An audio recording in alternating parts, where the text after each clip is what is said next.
Hi guys, it's that time. It's our Bible Teaching Snippet of the day. I was listening to the radio today and I heard an old song. The title of it is Blessed Be the Name of the Lord. Now, I like the title of that and that one little verse. And the music that's written that goes along with it is pretty good too. But that's probably about all the good things that I can say about that song.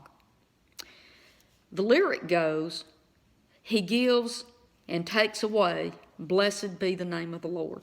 This song is all written around the idea that God gives us good things, but then He's mean and He takes them away from us too. He gives us good, but He takes it away from us. And I've already talked to you about that. God is not the one doing all of this to us. But let me say this. What happens when we hear songs that sound good and the music's good, but it's teaching us the wrong things about God? We sing it out loud and we write that wrong thinking on our brain. So I start singing out loud that God gives, but then He takes away.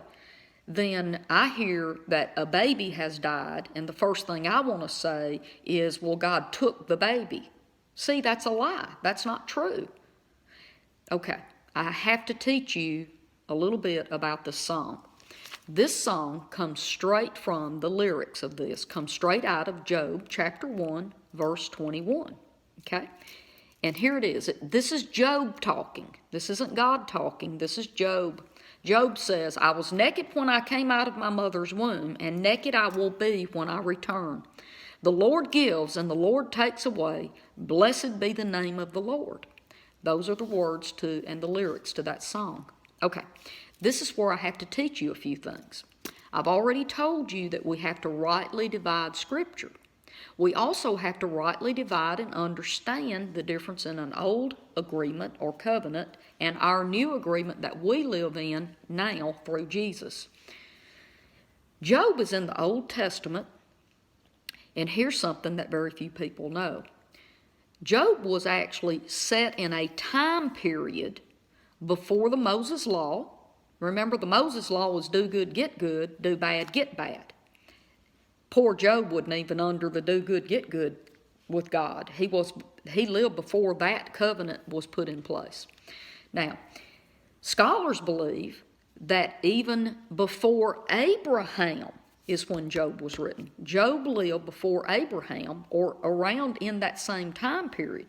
The key here is that even Job wasn't involved in the Abrahamic covenant. So he didn't have the covenant that Abraham had or the one that Moses had. Poor Job is out there without any covering from God.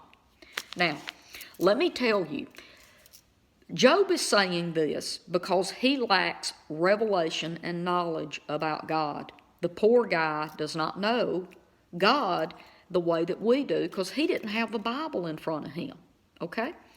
I wanted to show you something that very few people understand. Job is the most misunderstood book in the entire Bible. Most teachers will just grab a scripture and run with it and make it sound like whatever they want it to be. Did you know Job says all of these different things about God, and watch this. God finally shows up on the scene. I'm in Job chapter 38, verse 1 and 2, and this is God talking to Job.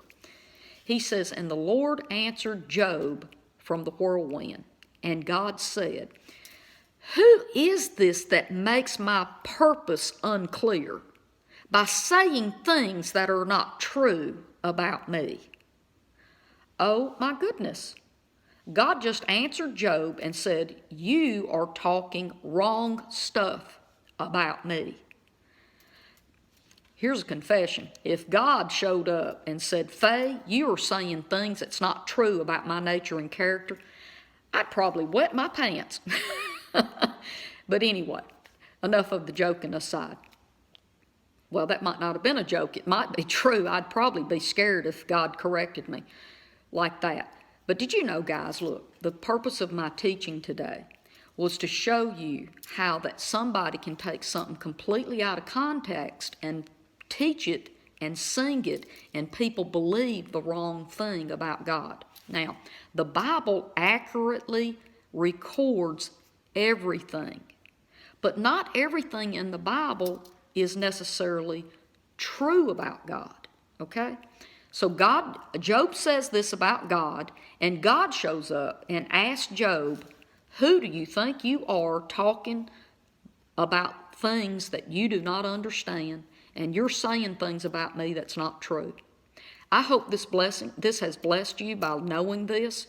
I do want to talk to you a little bit more about Job, because 90% of our wrong thinking and stinking thinking that we think about God and that we get taught about God comes from not understanding the book of Job. So God bless you, and I'll see you tomorrow on Facebook. Bye-bye.